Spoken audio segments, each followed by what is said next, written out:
Сәлем достар, бүгін сіздерге қазақтың еңбек сіңірген актері Берік Айтжанов туралы қысқаша айтып беретін боламын. Видео басталмас бұрын каналға жазылуды, қазақша контентті қолдауды ұмытпаңыз. Берік Айтжанов 1979 жылы 11 наурызда Қызылорда облысында дүниеге келген. Әкесі Алматы ауыл шаруашылық институтын бітіргеннен кейін Қызылорда облысына аттанған соң Берік Айтжанов дүниеге келді. Бірақ болашақ актердің жанұясы Беріктің 3 жасында Алматыға қайтып оралды. Анасы бала бақшада жұмыс жасайды. Оқу біткен соң әскерге аттанбақ болады. Алайда салмақ жетіспеушіліктен әскерге қабылданбаған болашақ актер көптеген мамандықта өзін сынап көрген. Осылайша кафеде бармен қызметін атқарған.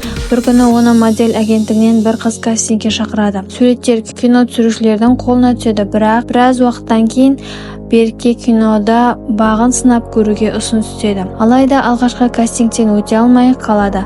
Бірақ Берік Айтжановты кино әлемі қызықтырып, ол Жүргенов атындағы өнер академиясына түсуге бел буады. Қазірде Әуезов атындағы драма театры басшысы Есмұхан Обаев оның жетекшісі болады. Ал өзі Талас Өмірзақовтан тәлім алады. 2004 жылы академияның музыка факультетіне музыкалық драма актері мамандығын алып шығады. 2009 жылға дейін Берік Час Вока, Мұстафа Шоқай және Махамбет картинкаларында дебютке шығуына қарамастан театр көрермені оны кино және теледидар көрерменіне қарағанда жақсы білетін. Алайда экран Ақан Сатаев ағайынды сериалының шығуымен барлығы өзгереді. Аз сериалы хикаяда Айтжанов негізгі рөлдердің бірінде ойнайды. 2011 жылы Айтжановтың карьерасына үлкен сәттілік әкелуде. Ол Егор Кончаловскийдің Аға оралу және Сатаевтың Ликвидатор киносында ойнайды. 2012 жылы Жау жүрек мың бала Әбілқайыр хан рөлін, 2013 жылы Кітап оңғар рөлін, 2013 жылы Тракторшының махаббаты Жасұлан рөлін жақсы ойнап көрермен көңілінен шыға білді. Айтжановтың түрік елінде түсірілген Осман сериалына тоқтала кетсек, 4 маусым бойы сериалда көптеген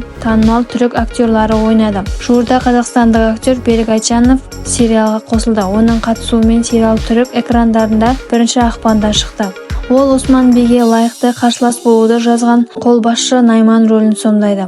Өнер иесі алғашында түсірілім алаңда түрік тілін білмей келгенмен, соңында жақсы сөйлеп кеткен. Өзге тілді меңгеруде оған отандық режиссер Нұрғиса Әлмұрат көмектескен. Ол Айтжановқа түрікше мәтіннің дұрыс оқылуын аудиожазба арқылы жіберіп отырған. Берік Айтжанов Түркия елінен кино индустриясына тәнті болып келген. Түріктер сериалды тез түсіреді. 5-6 күннің ішінде 2 сағаттық серияны түсіріп, сапалы материал шығарады. Жылдамдықтары өте керемет. Біздің кинолармен салыстырғанда 4 есе көбірек қаржы, 4 есе көп техника және адам жұмыс көп істейді. Түрік сериалдары ислам әлемінде өз көрерменін тапқанын мойындау керек. Сондықтан оларға өз материалын шетелге сату қиындық тудырмайды. Оған сұраныс та көп, дейді актер. Актер жеке өміріне тоқтала кетсек, жұбайы Әйгерім Байбергеновамен театр институтында оқып жүргенде танысқан. Қазір елде зайыптылар 2 баланы тәрбиелеп отыр. Актерді алда көптеген биік белестерді бағындырады деген ойдамыз. Видео ұнаса, өз ойларыңызбен комментарийда бөлісе отырып каналға жазылуды ұмытпаңыз. Сіздермен бірге Драма Тайм.